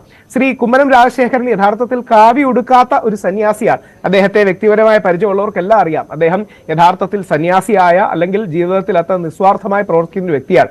എൻ്റെ കൂടെ മുത്തശ്ശിയുടെ പുസ്തക റിലീസിന് ശശി തരൂർ സാറും ശ്രീ കുമ്മനം രാജശേഖരനും വന്നിരുന്നു. അത് കഴിഞ്ഞ് ശശി തരൂർ സാർ ട്വീറ്റ് ചെയ്യുകയുണ്ടായി, പലരും പറയാറുണ്ട് ഇദ്ദേഹം ഒരു സന്യാസിയാണെന്ന്. എന്ന് ഞാൻ കാണുകയും എനിക്കത് മനസ്സിലാകുകയും ചെയ്തു. അത്രയും ബഹുമാന്യനായ ഒരു വ്യക്തിയാണ്. രാഷ്ട്രീയത്തിനപ്പുറം ശ്രീ കുമ്മനം എന്നും അങ്ങനെ നിലപാടെടുക്കുന്ന ആളാണ്. അതുകൊണ്ടാണ് ചിലപ്പോഴെങ്കിലും ആലോചിക്കണം, ശബരിമലയിൽ ആദ്യം എല്ലാ രാഷ്ട്രീയ പാർട്ടികളും ശബരിമലയ്ക്കെതിരായിരുന്നു, യുവതി പ്രവേശത്തിന് അനുകൂലമായിരുന്നു. അന്നും എതിർത്ത വളരെ കുറച്ച് നേതാക്കളിൽ ഒരാൾ ശ്രീ കുമ്മനം രാജശേഖരനും ശ്രീ സുരേഷ് ഗോപിയും കോൺഗ്രസിലെ പ്രയാർ ഗോപാലകൃഷ്ണൻ സാറും CPM-ലെ പത്മകുമാർ സാറും ഒക്കെയാണ്. രണ്ട്, ശബരിമലയുടെ വിഷയം ഏതെങ്കിലും ഒരു രാഷ്ട്രീയ പാർട്ടിക്ക് മാത്രം അവകാശപ്പെട്ടതല്ല. ആദ്യം ഇവിടെ പ്രക്ഷോഭം തുടങ്ങുന്ന വിശ്വാസികളാണ്. അതിനുശേഷം മുഖ്യധാരാ പാർട്ടികളായ കോൺഗ്രസും BJPയും വരുന്നതാണ്. അതുകൊണ്ട് ശബരിമലയുടെ ക്രെഡിറ്റ് പ്രക്ഷോഭത്തിന്റെ ഏതെങ്കിലും ഒരു രാഷ്ട്രീയ പാർട്ടിക്കല്ല. ഇനി രണ്ട്, ശ്രീരാമനുമായി ബന്ധപ്പെട്ട് ശ്രീരാമൻ കേരളത്തിൽ വരുന്നതിനെ പരാമർശിച്ചുകൊണ്ട് എഴുത്തച്ഛൻ പമ്പാ സരസ്തടം ലോകമനോഹരം തുടങ്ങിയ പ്രയോഗങ്ങൾ പറയുന്നുണ്ട്. പമ്പയുടെ തീരത്ത് വെച്ചാണ് ശ്രീരാമൻ തന്റെ പിതാവിന് വേണ്ടിയും തന്റെ പൂർവികർക്ക് വേണ്ടിയും തർപ്പണം ചെയ്തത് അടക്കമുള്ള വിശ്വാസങ്ങളുണ്ട്. എന്തിന് ശബരിമലയുടെ പേര് പോലും ശ്രീരാമനുമായി ബന്ധപ്പെട്ടാണ്. ശബരി എന്ന് പറയുന്ന വനവാസിയായ ആദിവാസിയായ സ്ത്രീ ശ്രീരാമന് പഴങ്ങൾ കടിച്ചിട്ട് കൊടുക്കുകയും അതിനുശേഷം ആ പഴങ്ങൾ അമൃതിന് തുല്യമാണ് എന്നൊക്കെ പറയുകയും ചെയ്തതിനു ശേഷമാണ് മതംഗമല അല്ലെങ്കിൽ മാതംഗമല എന്നൊക്കെ അറിയപ്പെട്ടിരുന്ന ശബരിമല പിന്നീട് ശബരിയുടെ പേരിൽ ശബരിമലയായി. അതുകൊണ്ട് കേരളവുമായ ഒരു ആത്മബന്ധം ശ്രീരാമനുണ്ടെന്ന കാര്യത്തിൽ സംശയമില്ല. നമ്മുടെ ദക്ഷിണ ഭാരതത്തിലാണ് രാമസേതു, ശ്രീലങ്കയിലേക്ക് കടക്കാൻ ശ്രീരാമനും വാനര സൈന്യവും ഒക്കെ പോയ രാമസേതു. അത്തരം ഇതൊക്കെ ഒരു വലിയ വിഭാഗം അറിയാവുന്ന ഇല്ലെങ്കിൽ അതൊക്കെ വിശ്വസിച്ചു പോരുന്ന ആളുകളായിരിക്കും. പക്ഷെ അത് മതിയോ ഇവിടെ എന്നാണ്. ഇവിടെ കൃത്യമായി രാഷ്ട്രീയം പറയാതെ വികസനം പറയാതെ എങ്ങനെയാണ് ഇവിടെ രാഷ്ട്രീയത്തിന് രണ്ട് മാനങ്ങളുണ്ട്. അത് സാമ്പത്തിക ശാസ്ത്രവുമായി ബന്ധപ്പെട്ടതും സാമൂഹിക ശാസ്ത്രവുമായി ബന്ധപ്പെട്ടതുമാണ്. എക്കണോമിക്സും ഐഡന്റിറ്റിയും ഇത് രണ്ടും വേണമെന്ന കാര്യത്തിൽ സംശയമില്ല. ഇനിയും തിരുവനന്തപുരത്തെ കുറിച്ച് എടുത്താൽ വ്യക്തിപരമായി രാഷ്ട്രീയ നിരീക്ഷകനും ഒരു സ്റ്റുഡന്റും എന്ന നിലയിൽ ഒരു സംശയവും വേണ്ട. ശ്രീ രാജീവ് ചന്ദ്രശേഖർ ഒരു വിശ്വപൗരനാണ്. ശശി തരൂരിനെ പോലെ ലോകം അറിയുന്ന കേംബ്രിഡ്ജിലൊക്കെ പഠിച്ച വലിയ ആളാണ്. പക്ഷേ രാജീവ് ചന്ദ്രശേഖരെ കാട്ടി തിരുവനന്തപുരത്തിന് അനുയോജ്യൻ ശ്രീ കുമ്മനം രാജശേഖരനായിരിക്കും എന്ന കാര്യത്തിൽ സംശയം വേണ്ട. അവസാന 2 മാസങ്ങളിൽ ബാംഗ്ലൂരിൽ നിന്ന് കേന്ദ്രമന്ത്രിയായി തലസ്ഥാന മണ്ഡലത്തിലെ കെട്ടിയിറക്കുന്ന സ്ഥാനാർത്ഥി എന്ന് പറയുന്നിടത്തെ രാഷ്ട്രീയ വിശകലനം അല്ല, കെട്ടിയിറക്കുന്ന വാക്കെന്നൊക്കെ വളരെ പ്രൊവോക്കേറ്റീവ് വാക്കുകളാണ്. രാജീവ് ചന്ദ്രശേഖർ എന്ന് പറഞ്ഞാൽ അങ്ങയുടെ ഇന്റർവ്യൂ ഫുള്ള് കേട്ടു. എനിക്ക് ഉറപ്പുണ്ട് ശ്രീ കുമ്മനം രാജശേഖരനും ആരെയും ഉദ്ദേശിച്ചല്ല അത് പറയുന്നത്. പക്ഷേ ശ്രീ രാജീവ് ചന്ദ്രശേഖർ ഒരു വിശ്വപൗരനാണ്. ശശി തരൂർ സാറിനെ പോലെ ലോകത്തിൽ അറിയപ്പെടുന്നതാണ്. വലിയ ബിസിനസ്സുകാരനാണ്. ശബരിമലയ്ക്കൊക്കെ വേണ്ടി ആദ്യമേ കേസ് കൊടുത്ത് പോരാടാൻ ഇറങ്ങിയ ആളാണ്. പക്ഷേ അദ്ദേഹം തിരുവനന്തപുരത്തുകാരുമായിട്ട് കണക്ട് കുറവാണ്. Let's be honest. കള്ളം പറഞ്ഞത് എന്താ? അദ്ദേഹം വരികയാണെങ്കിൽ ഒരു ടെക്കികൾക്കെല്ലാം അറിയാം തിരുവനന്തപുരത്തിന്റെ റൂറൽ ഏരിയാസ്, വില്ലേജ് ഏരിയാസ് അല്ലെങ്കിൽ നമ്മുടെ തുറകളടക്കമുള്ള സ്ഥലങ്ങൾ ഇവർക്കൊന്നും ശ്രീ രാജീവ് ചന്ദ്രശേഖരനെ പരിചയം കാണില്ല. കേന്ദ്രമന്ത്രി എന്നൊരു പ്രൊഫൈലേ ഉള്ളൂ. പക്ഷേ ശ്രീ കുമ്മനം രാജശേഖരൻ അങ്ങനെയല്ല. നിയർലി 1,99,900 വോട്ടുകൾക്ക് ട്രെയിൽ ചെയ്തെങ്കിലും ശ്രീ കുമ്മനം സാധാരണക്കാർക്കിടയിൽ അല്ലെങ്കിൽ അവരുടെ പാർട്ടിയുടെ അണികൾക്കിടയിൽ ആവേശം ഉണർത്താൻ കഴിയുന്ന ഒരു സിൻസിയർ ആയിട്ടുള്ള വർക്ക് ഉണർത്താൻ കഴിയുന്ന ഒരു വ്യക്തിയാണ്. ഒരു സംശയവും വേണ്ട. ശ്രീ കുമ്മനം രാജശേഖരനാണ് ശ്രീ രാജീവ് ചന്ദ്രശേഖരെ കാട്ടി തിരുവനന്തപുരത്തിന് അനുയോജ്യൻ. ശ്രീ രാജീവ് ചന്ദ്രശേഖരൻ ഇന്ത്യക്ക് എവിടെ വേണമെങ്കിലും നിൽക്കാൻ സംശയമില്ല. അതുകൊണ്ട് ആരും കെട്ടിയിറക്കാത്തതോ അല്ല. ശ്രീ കുമ്മനം രാജശേഖരനാണ് തിരുവനന്തപുരത്തിന് കൂടുതൽ അനുയോജ്യൻ. ഞാൻ ശശി തരൂർ സാറിന്റെ ഒരു ഫാനാണ്. അദ്ദേഹം കേരളത്തിന്റെ മുഖ്യമന്ത്രിയാകണമെന്ന് ആഗ്രഹിക്കുന്ന വ്യക്തിയാണ്. പക്ഷേ തിരുവനന്തപുരത്തുകാരെന്ന നിലയിൽ ഞങ്ങൾക്ക് 2 ചോയ്സ് ഉണ്ടെങ്കിൽ ഞങ്ങൾ അത് ശ്രീ ശശി തരൂർ, വിശ്വപൗരനായ ശശി തരൂറും സന്യാസിയായ കുമ്മനവും എന്നൊരു ദ്വന്ദ്വത്തിലാണ് കാണാൻ ആഗ്രഹിക്കുക. രാജീവ് ചന്ദ്രശേഖരോട് വ്യക്തിപരമായ കണക്റ്റോ കാര്യങ്ങളോ ഒന്നും ആൾക്കാർക്കില്ല. രാജീവ് ചന്ദ്രശേഖർ സാറിന് തിരുവനന്തപുരത്തിന്റെ എത്ര സ്ഥലങ്ങൾ പോലും അദ്ദേഹം ഒരു അറിവിന്റെ ഭാഗമായിട്ടുണ്ടാകും. നേരിട്ട് പരിചയം എന്നുള്ള കാര്യത്തിൽ സംശയമുണ്ട്. അപ്പൊ അവിടെയാണ് ഒരു ഗ്രൗണ്ടിലുള്ള ആളെ പറഞ്ഞാലേ ആൾക്കാർ കണക്ട് ചെയ്യും. തീർച്ചയായിട്ടും ആ രീതിയിലുള്ള ആശയക്കുഴപ്പമുണ്ടെങ്കിൽ അതിന് ഉത്തരം പറയേണ്ടത് BJP നേതൃത്വമാണ്. അങ്ങനെ ഒരു ആശയക്കുഴപ്പം BJP നേതൃത്വവുമായി ബന്ധപ്പെട്ട് തലസ്ഥാന മണ്ഡലത്തിലെ സ്ഥാനാർത്ഥിയെ തീരുമാനിക്കുന്നതുമായി ബന്ധപ്പെട്ടുണ്ടോ? അത് ഏത് തരത്തിലാണ് ഇനി ഈ പ്രതികരണവുമായി ബന്ധപ്പെട്ടുള്ള മറുപ്രതികരണങ്ങൾ വരിക എന്നുള്ളതെല്ലാം കണ്ടറിയേണ്ടിയിരിക്കുന്നു. രാഹുൽ തിരികെത്താം. ശ്രീ ജോർജ് പൊടിപ്പാറ, വളരെ പ്രധാനപ്പെട്ട കാര്യം ക്രൈസ്തവ ന്യൂനപക്ഷങ്ങളുടെ പിന്തുണ കിട്ടും എന്ന് ഉറപ്പ് പറയുന്ന ശ്രീ കുമ്മനം രാജശേഖരൻ കൂടിയാണ്. അത് ഒരു പക്ഷേ BJPയുടെ പല നേതാക്കളും പ്രധാനമന്ത്രി ക്രൈസ്തവ ന്യൂനപക്ഷ അധ്യക്ഷന്മാരുമായി ചർച്ച നടത്തുമ്പോൾ അതിൽ രാഷ്ട്രീയം കാണണ്ട എന്ന് പറഞ്ഞു ഒഴിയുന്ന നേതാക്കളിൽ നിന്ന് വ്യത്യസ്തനായിട്ടുകൂടിയാണ് കുമ്മനം രാജശേഖരൻ പറയുന്നത്. ഇതിനകത്തൊരു രാഷ്ട്രീയമുണ്ട്. പക്ഷെ അത് മനസ്സിലാക്കുന്നത് സമുദായമാണ്. BJP പദയാത്ര നടത്തിയ സമയത്ത് കൂടുതൽ ക്രൈസ്തവ വിഭാഗങ്ങൾ ഇതിനകത്ത് പങ്കെടുത്തു. അവരിൽ നിന്ന്, അതായത് ജനങ്ങൾക്കിടയിൽ നിന്ന് കിട്ടുന്ന ഒരു പൾസ് ക്രൈസ്തവ ന്യൂനപക്ഷങ്ങൾ കൂടെ നിൽക്കുന്നു എന്നുള്ളതാണ്. ഇത് കുമ്മനം രാജശേഖരൻ മാത്രം പറയുന്നു എന്ന രീതിയിൽ കണക്കാക്കാൻ കഴിയില്ല. ക്രൈസ്തവ സഭാധ്യക്ഷന്മാരുടെ ഈ കഴിഞ്ഞ ദിവസങ്ങളിലുള്ള ഇടപെടലുകൾ, കൂടിക്കാഴ്ചകൾ, പ്രസ്താവനകൾ, അതെ, അതുമായി എല്ലാം ബന്ധപ്പെട്ടിട്ടാണ്. അപ്പോൾ ആ ഒരു രീതിയിലേക്ക് അദ്ദേഹം പ്രകടിപ്പിക്കുന്ന ആത്മവിശ്വാസം വെറും ആത്മവിശ്വാസം മാത്രമല്ല എന്ന രീതിയിൽ കാണണ്ടേ? അപ്പൊ തീർച്ചയായിട്ടും അതിനകത്ത് ചെറിയൊരു എന്താ പറയാ പോയിന്റ് ഉണ്ട് കുമ്മനത്തിന്റെ ആത്മവിശ്വാസത്തില്. അതായത് ക്രൈസ്തവർക്കിടയിൽ കഴിഞ്ഞ കുറെ കാലമായിട്ട് സൃഷ്ടിക്കപ്പെട്ട ഒരു മുസ്ലിം ഫോബിയ ഉണ്ട്. ആ ഫോബിയ വളർത്തി അത് വളർത്തുന്നതിൽ BJP വലിയ പങ്ക് വെച്ചിട്ടുണ്ട്. സമർത്ഥമായിട്ട് അവരത് ഉപയോഗിക്കുന്നുമുണ്ട്. പ്രത്യേകിച്ച് മധ്യ തിരുവിതാംകൂറിൽ, എറണാകുളത്തിന് തെക്കോട്ടുള്ള മേഖലയിലെ കത്തോലിക്ക സമുദായത്തിലും അതുപോലുള്ള മറ്റു സമുദായങ്ങൾക്കിടയിലും ഒക്കെ അങ്ങനെ ഒരു വികാരമുണ്ട്. ആ വികാരത്തെ ഉപയോഗപ്പെടുത്തി അതിലൊരു നല്ല ഗണ്യമായ ഒരു ശതമാനം വോട്ടുകൾ തങ്ങളുടെ പക്ഷത്തേക്ക് കൊണ്ടുവരാൻ കഴിയുമോ എന്ന് BJP കാലങ്ങളായിട്ട് ശ്രമിച്ചുകൊണ്ടിരിക്കുകയാണ്. അതിനകത്ത് ഏതെങ്കിലും ഒരു വ്യക്തിയുടെ മാത്രമല്ല, ഒരുപാട് നേതാക്കൾ അതിനുള്ള ശ്രമം നടത്തിയിട്ടുണ്ട്. അതിന്റെ ഒരു തുടർച്ചയായിട്ടാണ് ഏറ്റവും ഒടുവിൽ ക്രിസ്മസ് ദിനത്തിൽ പ്രധാനമന്ത്രി ഡൽഹിയിൽ നടത്തിയ വിരുന്നും അതിൽ ക്രൈസ്തവ സഭയുടെ പ്രധാനപ്പെട്ട വിഭാഗങ്ങളുടെ എല്ലാം മേലധ്യക്ഷന്മാർ, കേരളത്തിൽ നിന്ന് അടക്കം ധാരാളം സഭാ മേലധ്യക്ഷന്മാർ, അതുപോലെ കാർദിനാൾ ഓസ്വാൾഡ് ഗ്രാഷ്യസ് അടക്കമുള്ള വലിയ സഭാ മേലധ്യക്ഷന്മാരൊക്കെ പങ്കെടുക്കുകയും വളരെ ഊഷ്മളമായ രീതിയിൽ ആ വിരുന്ന് നടക്കുകയൊക്കെ ചെയ്തു. പക്ഷെ പ്രശ്നം എന്താണെന്ന് വെച്ചാൽ ഈ BJPക്ക് ആ മുന്നോട്ട് പോകാനുള്ള ഏറ്റവും വലിയ തടസ്സമായി സംഭവിച്ചത് മണിപ്പൂരാണ്.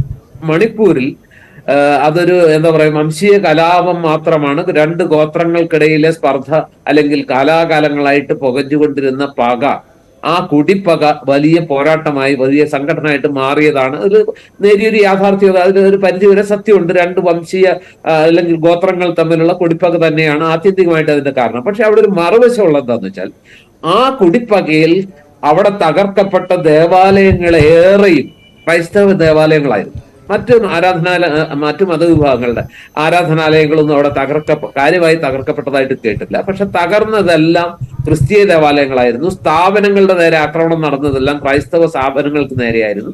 അപ്പൊ അത് സ്വാഭാവികമായിട്ടും ഇന്ത്യയിലെ ക്രൈസ്തവർക്കിടയിൽ അതുവരെ BJPയുമായിട്ട് വേണമെങ്കിൽ ഒരു പാലം തീർക്കാം, കുറച്ചുകൂടി BJPയോട് അടുക്കാമെന്ന് വിചാരിച്ചിരുന്നവരെ പോലും അപ്രതീക്ഷിതമായിട്ട് അകറ്റാനിടയാക്കിയ ഒരു സാഹചര്യമാണ്. ആ മുറിവുകള്, ആ സംശയം തീർക്കാവുന്ന രീതിയിലുള്ള എന്തെങ്കിലും ഒരു കോൺക്രീറ്റ് ആയിട്ടുള്ള ഒരു നിലപാടോ അല്ലെങ്കിൽ ചുവടുവെപ്പോ പ്രധാനമന്ത്രി ഈ സംഭവങ്ങൾക്കൊക്കെ ശേഷമാണ് ഇവിടെ ക്രൈസ്തവ മേലധ്യക്ഷന്മാരുമായൊക്കെ മോദി കൂടിക്കാഴ്ച നടത്തിയത് എന്നുള്ളത് കൂടിയുണ്ട്. അവരതിനെ ന്യായീകരിച്ചു പോലും സംസാരിക്കുകയും ചെയ്തിട്ടുണ്ട്. എങ്കിൽ പോലും സാധാരണ ക്രൈസ്തവ വിശ്വാസികൾക്കിടയിൽ ഇപ്പോഴും മണിപ്പൂർ ഒരു വലിയ മുറിവാണ്. അവിടെ BJP ഉദ്ദേശിച്ച രീതിയിൽ കേരളത്തിലെ ക്രൈസ്തവ സഭകൾക്കിടയിലേക്ക് ഒരു ഘട്ടത്തിൽ നമ്മൾ കണ്ടതാണ്. 350 രൂപ റബ്ബറിന് തന്നാൽ കേരളത്തിൽ നിന്നൊരു BJP സ്ഥാനാർത്ഥിയെ വിജയിപ്പിക്കാൻ ഞങ്ങൾക്ക് യാതൊരു ബുദ്ധിമുട്ടുമില്ല, ഞങ്ങൾ അങ്ങനെ ആർക്കെങ്കിലും വോട്ട് കൊടുക്കും അല്ലെങ്കിൽ അവർക്ക് മാത്രമേ ചെയ്യുന്ന പിടിവാശിയുള്ളവരല്ല, ഞങ്ങളെ സഹായിക്കുന്നവരെ തിരിച്ചും സഹായിക്കാൻ തയ്യാറാണ് എന്ന് പ്രമുഖനായിട്ടുള്ള ഒരു ആർച്ച് ബിഷപ്പ് ഇവിടെ പരസ്യമായി തന്നെ പറഞ്ഞത് നമ്മൾ കേട്ടതാണ്. അങ്ങനെയുള്ളൊരു നിലപാട് നിൽക്കുകയാണ്, അല്ലെങ്കിൽ ആ രീതിയിലുള്ള ചില ചലനങ്ങൾ BJPക്ക് ശുഭാപ്തി വിശ്വാസം പുലർത്താവുന്ന രീതിയിലുള്ള ചില ചലനങ്ങൾ സഭയ്ക്കകത്ത് സമൂഹത്തിനിടയിൽ ഉണ്ടായിക്കൊണ്ടിരുന്ന ഘട്ടത്തിലാണ് മണിപ്പൂർ വന്നത്.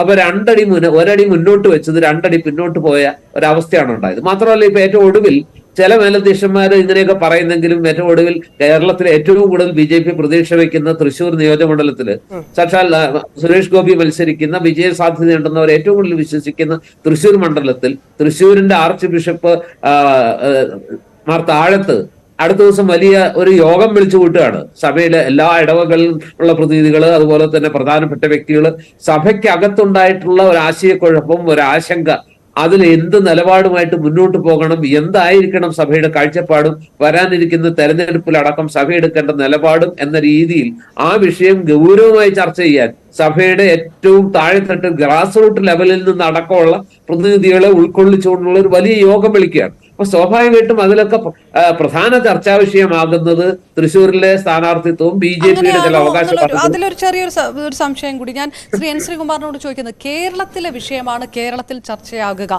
ആ ഒരു അഭിപ്രായം കൂടി കുമ്മനരാശാൻ ഇതിനകത്ത് പറയുന്നു. അതായത് കേരളത്തിൽ എന്ത് സംഭവിച്ചു? ക്രൈസ്തവ പുരോഹിതന്മാർക്കെതിരെ കൃത്യമായിട്ട് കേസുകൾ എടുത്തുകൊണ്ടേയിരിക്കുകയാണ് സംസ്ഥാന സർക്കാർ. CPM-നെ കൃത്യമായിട്ട് വിമർശിച്ചുകൊണ്ട് പറയുന്നു. മുൻപുള്ള സർക്കാർ UDF ആയിരുന്ന കാലത്തും ക്രൈസ്തവ സമൂഹം അവഗണിക്കപ്പെടുകയാണ് ചെയ്തിരിക്കുന്നത്. അപ്പോൾ നേരിടുന്നത് അവഗണനയാണ്, മറ്റ് വിഷയങ്ങളിലേക്ക് പോകേണ്ട കാര്യമില്ല. ആ രീതിയിൽ ഒരു പക്ഷേ ക്രൈസ്തവ വിഭാഗം, സഭാ അധ്യക്ഷന്മാർ ഇതുപോലെ ഒരു യോഗം വിളിച്ച് ഇത് ഉന്നയിക്കുമെങ്കിലും കേരളത്തെ സംബന്ധിച്ചിടത്തോളം നേരത്തെ ബിഷപ്പ് പാംപ്ലാനി പറഞ്ഞതുപോലെ റബ്ബർ അടക്കമുള്ള പല വിഷയങ്ങളുമാണ് പ്രധാന പരിഗണന കിട്ടുക, കേരളത്തിലെ വിഷയമാണ് പരിഗണന കിട്ടുക. അപ്പോൾ കേരളത്തിലെ ക്രൈസ്തവ സമൂഹങ്ങളെ ദ്രോഹിക്കുന്ന ഒരു നിലപാട് മറ്റ് 2 മുന്നണികളും സ്വീകരിക്കുകയാണ്. അതുകൊണ്ട് BJPയോട് കൂടുതൽ സ്നേഹമുണ്ട്, ആ സ്നേഹമാണ് പ്രകടമാക്കുന്നത് എന്ന് പറയുന്ന ഒരു സാഹചര്യമുണ്ട് ഇതിനകത്ത്. അത് എങ്ങനെയാണ് നോക്കിക്കാണുക? സർക്കാർ അവഗണന എങ്ങനെ വോട്ടാകും? അതായത് BJP എത്ര ക്രൈസ്തവ സ്നേഹം പറഞ്ഞാലും അതിന്റെ മതമേലധ്യക്ഷന്മാർ BJP നേതൃത്വത്തോട് ഇപ്പോൾ കാണിക്കുന്ന ഒരു സൗഹാർദ്ദ സമീപനം അവർ കേന്ദ്രം ഭരിക്കുന്നതുകൊണ്ടാണ്. ഒരു ഭരണത്തെ ഒരു സഭയും അങ്ങനെ അവരുടെ ശത്രുപക്ഷത്ത് നിർത്താൻ ആഗ്രഹിക്കില്ല. ഇവിടെ തൃശ്ശൂർ അതിരൂപതയുടെ ഒരു മുഖപത്രമുണ്ട്, കത്തോലിക്ക സഭ. അത് വ്യക്തമായിട്ട് മോദി ഗ്യാരണ്ടിയെ എതിർത്തുകൊണ്ട് കഴിഞ്ഞ ഒരു മാസം മുമ്പ് അവരൊരു ലേഖനം പ്രസിദ്ധീകരിച്ചിരുന്നു. അത് അതിരൂപതയുടെ ഔദ്യോഗിക പത്രമാണ്, പൊടിപ്പാറയ്ക്കൊക്കെ അറിയാം. പിന്നെ നമ്മൾ ഈ BJP കുറിച്ച് ഇവിടെ ചർച്ച ചെയ്യുന്നത് എന്തുകൊണ്ടാണ്? അതൊരു ദേശീയ പാർട്ടി മാത്രമായതുകൊണ്ടല്ല, അത് ഭരണത്തിലിരിക്കുന്ന പാർട്ടി ആയതുകൊണ്ടാണ്. കേന്ദ്രം ഭരിക്കുന്ന ഒരു പാർട്ടിയുടെ കേരള ഘടകത്തെക്കുറിച്ചാണ് നമ്മൾ ചർച്ച ചെയ്യുന്നത്. ഇവിടെ തെരഞ്ഞെടുപ്പ് വരുമ്പോൾ ജനങ്ങളുടെ മനസ്സിലെന്താണ്? സപ്ലൈകോയിലെ വിലക്കയറ്റമാണ്. ഉപ്പും മുളകും പരിപ്പും തുമ്പരയും ഒന്നും കിട്ടുന്നില്ല, റേഷനില്ല. ഭാരത് 29 രൂപയ്ക്ക് ഭാരത അരി കൊടുത്തപ്പോൾ ആ കൊടുക്കുന്ന സമയത്ത് ആരും അതിന്റെ സൂത്രം മനസ്സിലായില്ല.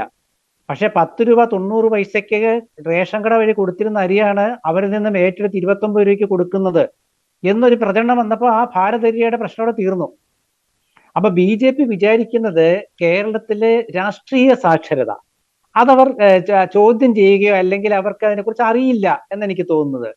കേരളത്തിലെ രാഷ്ട്രീയ സാക്ഷരത എന്ന് വെച്ചാൽ അവർ ഹിന്ദുക്കളായും മുസ്ലിങ്ങളായും ക്രൈസ്തവരായും നിലനിന്നുകൊണ്ടുള്ള ഒരു രാഷ്ട്രീയ സാക്ഷരതയാണ്.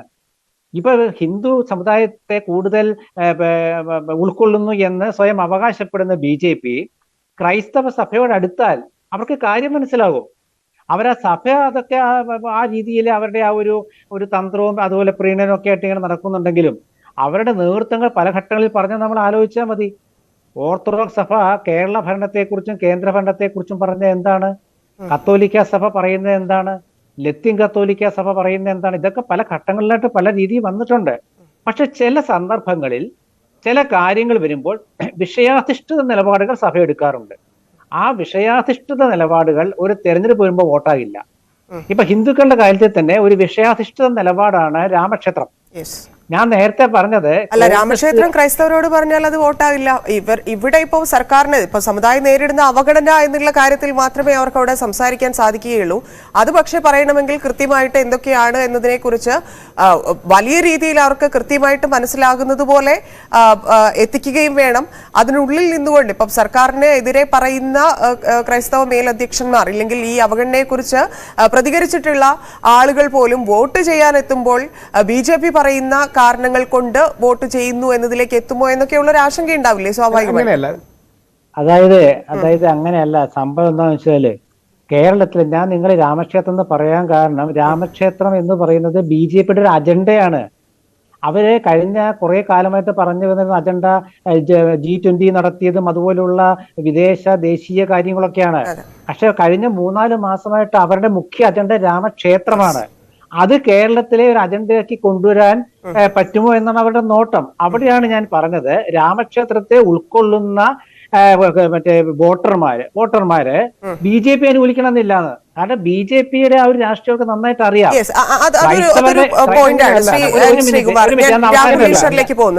ഞാൻ അവസാനിപ്പിച്ചോട്ടെ.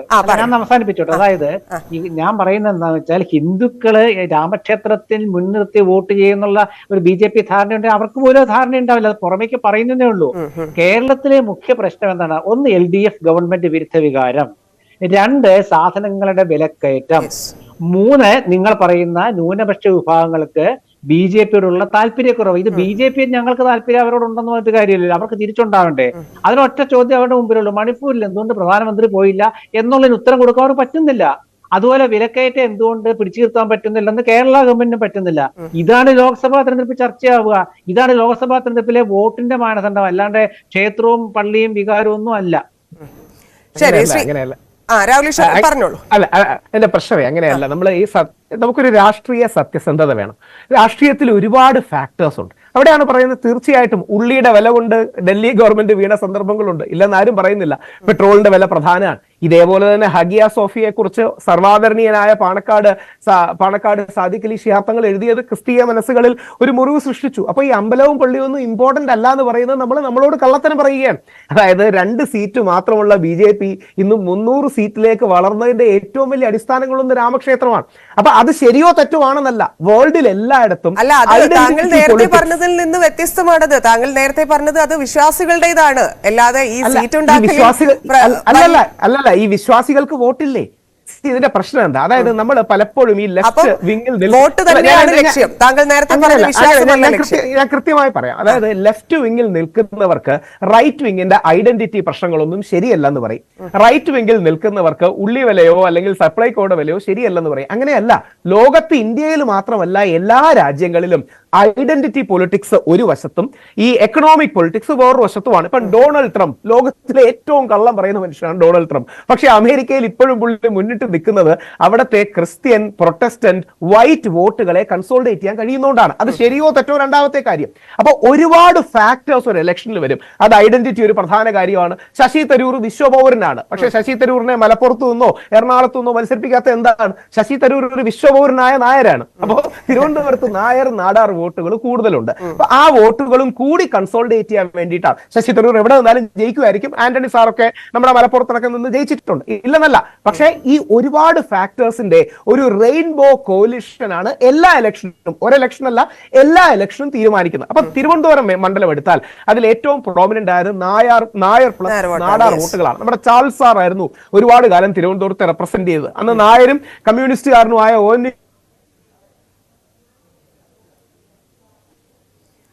രാഹുലിന്റെ കോൾ കട്ടായി. എന്തായാലും ഇതാണ് കുമ്മനം. ഒരു വരി പറഞ്ഞു തീർത്തോട്ടെ. അതായത് തിരുവനന്തപുരം മണ്ഡലത്തെ സംബന്ധിച്ച് നായർ നാടാർ വോട്ടുകളാണ് ഏറ്റവും പ്രധാനം.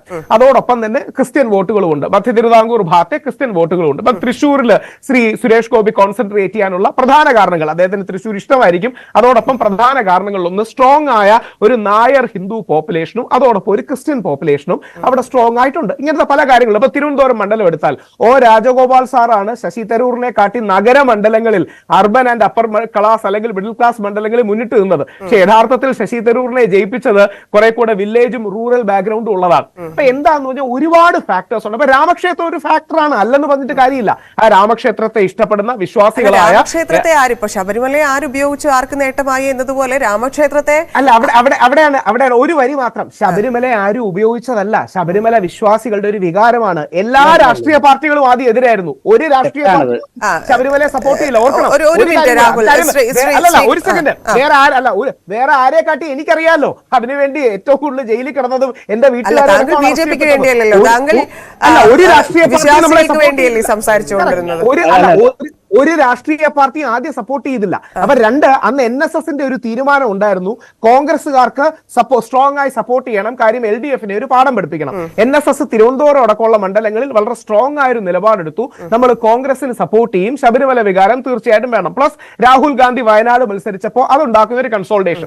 ശശി തരൂർ സാറിന് ഇവിടെ നല്ല ചാൻസ് ആണ്. നേരെ മറിച്ച് ശ്രീ നരേന്ദ്രമോദി തിരുവനന്തപുരത്ത് നിന്നാൽ, അങ്ങനെ ഒരു റൂമർ ഉണ്ട്, നിൽക്കുകയാണെങ്കിൽ ഇക്വേഷൻ കുറെ കൂടെ ടൈറ്റ് ആവും, കുറെ കൂടെ മാച്ച് ടൈറ്റ് ആവും. അപ്പൊ ഒരു പക്ഷേ ഇടതുപക്ഷം പോലും മാറി ശശി തരൂരിനെ സപ്പോർട്ട് ചെയ്യാൻ ഒരു ചാൻസ് കാണും. കാരണം നരേന്ദ്രമോദി സൗത്ത് ഇന്ത്യയെ ജയിച്ചു കഴിഞ്ഞാൽ അത് ലെഫ്റ്റ് ലിബറൽസിനും ഇന്ത്യ ബ്ലോക്കിനും വലിയ തിരിച്ചടിയാണ്. അപ്പൊ അങ്ങനെയാണെങ്കിൽ ശശി തരൂർ ജയിക്കുകയാണെങ്കിൽ ഒരുപാട് സമവാക്യങ്ങളിലൂടെയാണ് കാര്യം പോകുന്നത്. പക്ഷെ ഒരു കാര്യം പറയാം, രാജീവ് മോദി വരുന്നതിന് മുമ്പ് ഒരു തീരുമാനമാകും. മോദി വന്ന് സംസാരിക്കുകയും പ്രചരണത്തിന് തുടക്കം കുറിക്കുകയും ചെയ്യുന്നത് ഈ സ്ഥാനാർത്ഥിയുടെ പേരിലാകും. ഞാൻ സമയത്തിന്റെ പ്രശ്നം കൊണ്ടാണ് ശ്രീ രാഹുൽ, ശ്രീകുമാർ താങ്കൾ എന്തോ പറയണമെന്ന് പറഞ്ഞു, അത് പറഞ്ഞിട്ട് അല്ല, ശ്രീ രാഹുൽ ഈശ്വര് വളരെ, അതായത് അദ്ദേഹം വളരെ തന്ത്രപൂർവ്വം ഈ മലപ്പുറത്തേക്കൊക്കെ നമ്മുടെ രാഷ്ട്രീയം കൊണ്ടുപോകണം. മലപ്പുറത്ത് മുസ്ലിം ലീഗിന്റെ ഒരു സ്ഥാനാർത്ഥി രാമൻ ഉണ്ടായിരുന്നു.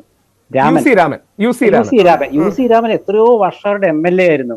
കാരണം UC രാമന് കിട്ടിയ വോട്ട് മുസ്ലിം ലീഗിന്റെ വോട്ടാണ്, UDFന്റെ വോട്ടാണ്. അല്ല, ഞാൻ പറഞ്ഞത് അവിടെ പാർട്ടിയാണ് പ്രധാനം, അവിടെ രാഷ്ട്രീയമാണ് പ്രധാനമെന്നാണ് ഞാൻ മനസ്സിലാക്കുന്നത്. അതെ, അത് AK ആന്റണിയെ തിരൂരങ്ങാടിയിൽ മത്സരിച്ചപ്പോൾ അന്ന് കരീമായിരുന്നു എതിർ സ്ഥാനാർത്ഥി, ഡോക്ടർ NA കരീം. ആലോചിക്കണം, അന്ന് തിരുവിരങ്ങാടിയിലെ കുഞ്ഞാലിക്കുട്ടി AK ആന്റണിയെ കൊണ്ടുവന്നപ്പോഴേ ഡോക്ടർ NA കരീമായിരുന്നു അന്ന് CPMന്റെ സ്ഥാനാർത്ഥിയായിട്ട് രംഗത്തുന്ന സ്വതന്ത്ര സ്ഥാനാർത്ഥി. പക്ഷെ ജയിച്ച ആന്റണിയാണ്. അപ്പൊ